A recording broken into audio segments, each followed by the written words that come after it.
AC voltage ज़्यादा shock देती है या डीसी वोल्टेज ज़्यादा शॉक देती है, और विच one is more dangerous, AC और डीसी। बहुत सारे लोगों के माइंड में ये डाउट होता है, इवन स्टूडेंट्स की भी, कि एसी ज़्यादा खतरनाक होता है या डीसी। उनको समझ नहीं आता।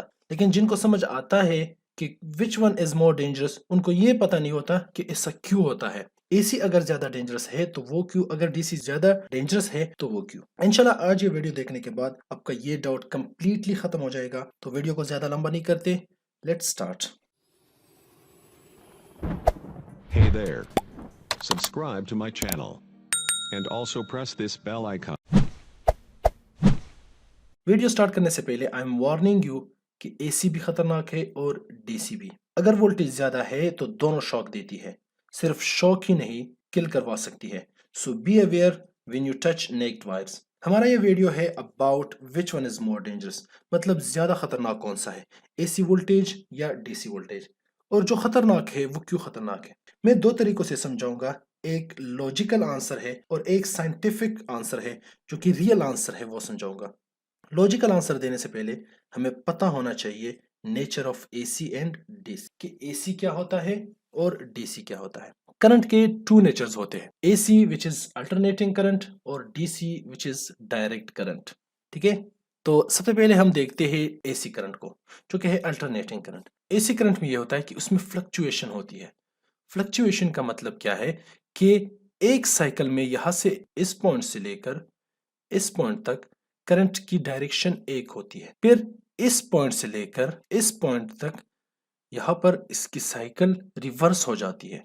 इसका क्या मतलब है, यहां पर मैं आपको एक एग्जांपल से समझाता हूं। फर्ज करें ये रेजिस्टेंस है और ये है लोड। अब ये लोड फैन भी हो सकता है, बल्ब हो सकता है, हमारी ह्यूमन बॉडी हो सकती है, मोटर हो सकता है, मतलब ये लोड है, ये कुछ भी हो सकता है। ठीक है, इस साइकिल में, ठीक है, यहां से लेकर यहां तक, इस साइकिल में क्या होगा कि इसकी डायरेक्शन अगर ये है, ठीक है, इसकी डायरेक्शन ये है, तो ये नीचे वाले साइकिल में, इस साइकिल में इसकी डायरेक्शन फिर ये नहीं होगी, बल्कि इसकी डायरेक्शन इस तरफ होगी। इसका मतलब ये है कि एक साइकिल में ये, इसमें करंट इस तरफ फ्लो करता है, और सेकंड साइकिल में इस लोड में जो करंट है उसकी डायरेक्शन ये होती है। अब इससे क्या होता है, फर्ज करें हमारे घरों पे जो फ्रीक्वेंसी आती है वो है 50 टू 60 हर्ट्ज। ठीक है, या 50 हर्ट्ज है या 60 हर्ट्ज है, मतलब इतनी फ्रीक्वेंसी हमारे घरों में आती है। अब ये 50 हर्ट्ज और 60 हर्ट्ज का मतलब क्या होता है,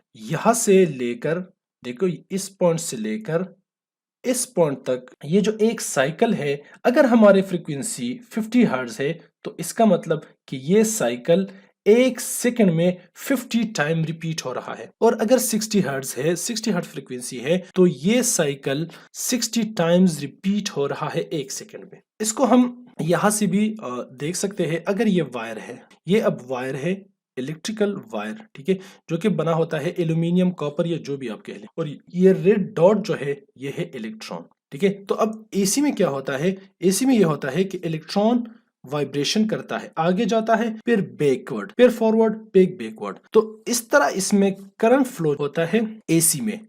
ठीक है, लेकिन डीसी में इस तरह नहीं होता। डीसी में एक डायरेक्ट लाइन होता है। ठीक है, अगर ये 5 वोल्ट की बैटरी है या 5 वोल्ट की सप्लाई है, तो वो एंड टाइम तक, ठीक है, एंड टाइम तक क्या होगा, वही 5 वोल्ट होगा। इसमें फ्लक्चुएशन नहीं होगी, उसमें कम ज्यादा नहीं होगी, वो बस 5 वोल्ट ही रहेगा लास्ट तक। ठीक है, तो इसमें क्या होता है, जब एक वायर में, अब ये वायर है, ठीक है, एक वायर में जब इलेक्ट्रॉन फ्लो करता है तो वो सिर्फ एक ही डायरेक्शन में फ्लो करता है, रिवर्स नहीं होता और स्लो नहीं होता। जैसा कि हमने देख लिया कि एसी एक किस्म की फ्लक्चुएशन कर रहा है, मतलब ऑन ऑफ हो रहा है, तो इंसान को ज्यादा झटके देगा एज कंपेयर डीसी, जिसकी वजह से हार्ट बीट बंद हो जाती है।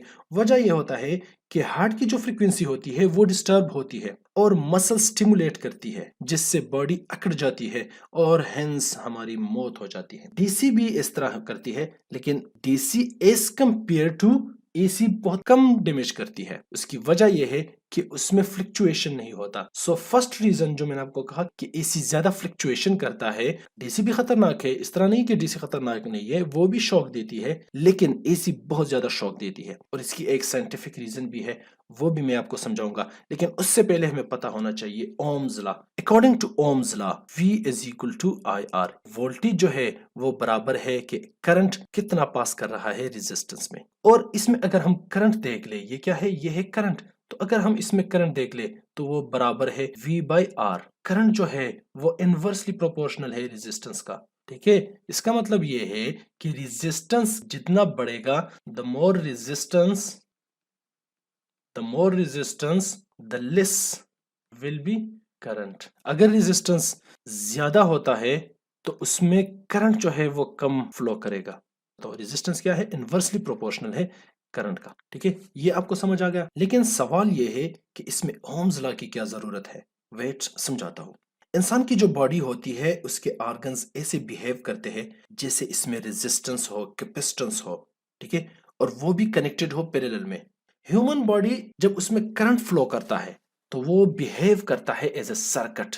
ठीक है, इस डायग्राम से आप देख लें। इस डायग्राम में एक चीज है जो कि आप सब ने नोटिस की होगी कि इसमें एक रेजिस्टेंस है और कैपेसिटेंस है। अगर इन सब में भी देख ले तो क्या है, रेजिस्टेंस है और कैपेसिटेंस है। मैं यहाँ पर ड्रॉ करता हूँ, ये है एक कैपेसिटर और यहाँ पर क्या है, रेजिस्टर। ठीक है, और वो पैरेलल में कनेक्टेड है।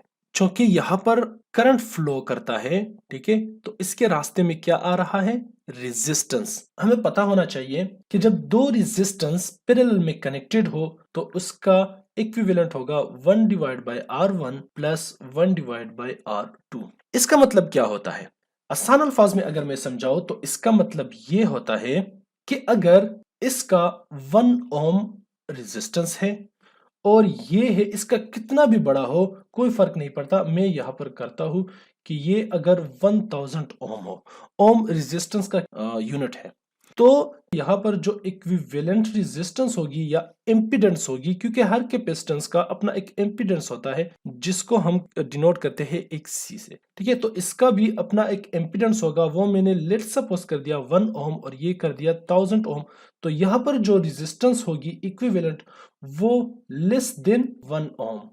मतलब इसमें जो सबसे कम रेजिस्टेंस होता है उससे भी इसकी इक्विवेलेंट जो है या इसकी सम, ये भी सम है एक्चुअली, तो ये इस 1 ओम से भी कम आएगी। ये जिसने लीनियर सर्किट एनालिसिस पढ़ा होगा उसको समझ आ गया होगा, लेकिन जिसने नहीं पढ़ा उसको मैं सिर्फ इसलिए यहाँ पर समझाता हूँ कि जब पैरेलल में रेजिस्टेंस कनेक्ट होते हैं तो उसकी जब इक्विवेलेंट हम लेते हैं, ठीक है, तो वो 1 ओम से भी कम आता है। इसकी आपको समझ आ गई। अब आते हैं हमारे मेन जो यहाँ पर डीसी क्यू कम डैमेज करता है और एसी क्यू ज्यादा डेंजरस होता है जब ह्यूमन बॉडी से फ्लो करती है। मैं यहाँ पर ये पार्ट लेता हूँ। ठीक है, जब करंट यहाँ से फ्लो करती है, ठीक है, हर एक ऑर्गन से जो फ्लो करती है, लेकिन मैंने ये इसलिए यहाँ पर लिखा कि ये वाजे है, ये थोड़ा क्लियरली दिखता है एज कंपेयर टू अदर्स। ठीक है, सारा एक ही चीज है। ठीक है, जब डीसी फ्लो करता है ह्यूमन बॉडी से तो क्या होता है, यहां पर डीसी करंट आता है, तो कैपेसिटर क्या करता है,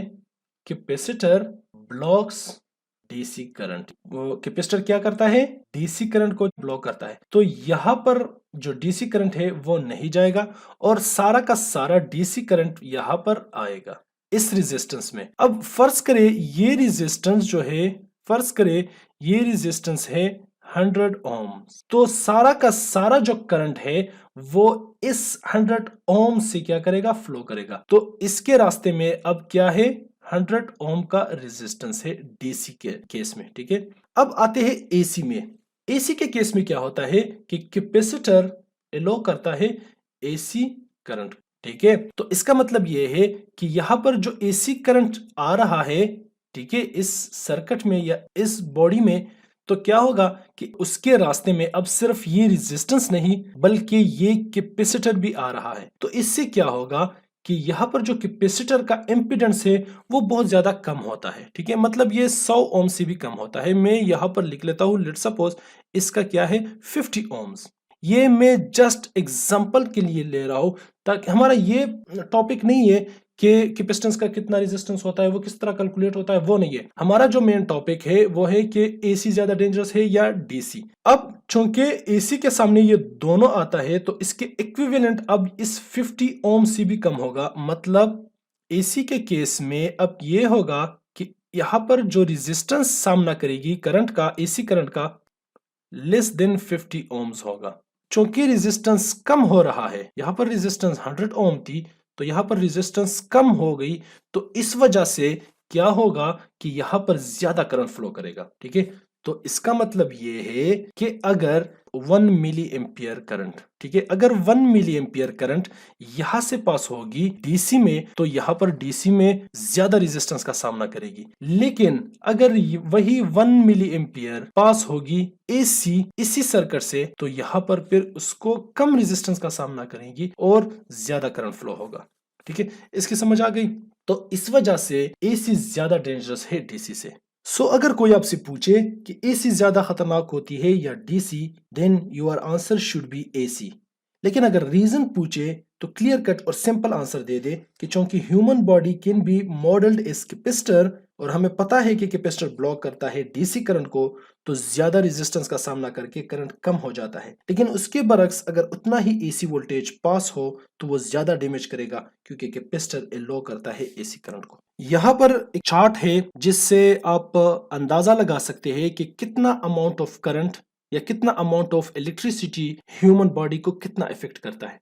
ठीक है, अगर एसी और डीसी को कंपेयर करें तो शॉक तो दोनों केसेस में लगेगा, लेकिन ये बात जरूर है कि डीसी में कम शॉक लगता है as compare to AC. 1 milliampere पे सिर्फ थोड़ा सा आपको महसूस होगा, 2 मिली एम्पियर पे आपको शॉक लगेगा, 10 मिली एम्पियर पे क्या होगा कि ये आपको जाने नहीं देगा, मतलब आप चिपक जाओगे। और 20 मिली एम्पियर पे ये होता है कि 20 मिली एम्पियर आपकी बॉडी स्टफ हो जाएगी, अकड़ जाएगी। फिर 30 मिली एम्पियर पे आपका दम घुटने लगेगा। 100 मिली एम्पियर पे आपका हार्ट स्टॉप करेगा बीटिंग, जो आपका दिल है वो धड़कना बंद कर देगा। 300 मिली एम्पियर पे ये होगा कि आप ब्रीथिंग जो है, आपकी ब्रीथिंग रुक जाएगी, ये आपके लंग्स को जो है वो इफेक्ट करेगा, आप सांस नहीं ले पाओगे। 900 मिली एम्पियर पे ये होगा कि आपके बॉडी में जगह जगह आग लग जाएगी। ये इतना ज्यादा करंट है कि आप सोच नहीं सकते, ये आपके बॉडी को जला के रख देता है। और 1000 मिली एम्पियर, 1000 मिली एम्पियर का मतलब होता है 1 एम्पियर, और ये इतना ज्यादा करंट है कि ये 100 वॉट बल्ब जला सकता है। ये जितने भी यहाँ पर है ये सारे है ड्राई स्किन, मतलब अगर आपका स्किन ड्राई है तब ये करंट जो है आपको फलाफला चीज कर सकती है। लेकिन अगर आपका स्किन जो है वो वेट है, मतलब पानी उस पे लगा है, गीला है, तो बहुत ज्यादा कम करंट आपके बॉडी से पास होके आपको ज्यादा डैमेज कर सकती है। फॉर एग्जांपल मैं आपको एग्जांपल से समझाता हूँ कि ड्राई स्किन में 100 मिली एम्पियर पे आपका दिल जो है वो धड़कना बंद कर देता है। लेकिन अगर वो वेट स्किन है, ठीक है, वो गीला स्किन है, तो मे बी वो 50 मिली एम्पियर पे आपका दिल जो है वो धड़कना बंद कर दे। उम्मीद है वो डाउट जो पहले आप लोगों के दिमाग में था क्लियर हुआ होगा। अब भी अगर कोई डाउट हो तो कमेंट सेक्शन में पूछ सकते हैं। अगर इसी तरह कोई और डाउट हो दिमाग में कि फला चीज़ ऐसा क्यों होता है, या इस फला चीज़ का क्या यूजेज है या क्यों इस्तेमाल होता है, तो हमें कमेंट सेक्शन में बता सकते हो। इंशाल्लाह इंफॉर्मेशन वीडियो बना के ट्राई करूंगा कि आपका ये डाउट मैं क्लियर करा सकूं। और अभी तक अगर आपने ये चैनल सब्सक्राइब नहीं किया तो काइंडली सब्सक्राइब कर ले और साथ में नोटिफिकेशन बिल भी ज़रूर प्रेस कर ले, ताकि जो भी नई वीडियो हो वो आप तक पहुंचती रहे। मिलते हैं नेक्स्ट वीडियो में, तब तक के लिए अपना ख्याल रखिएगा। अल्लाह हाफिज।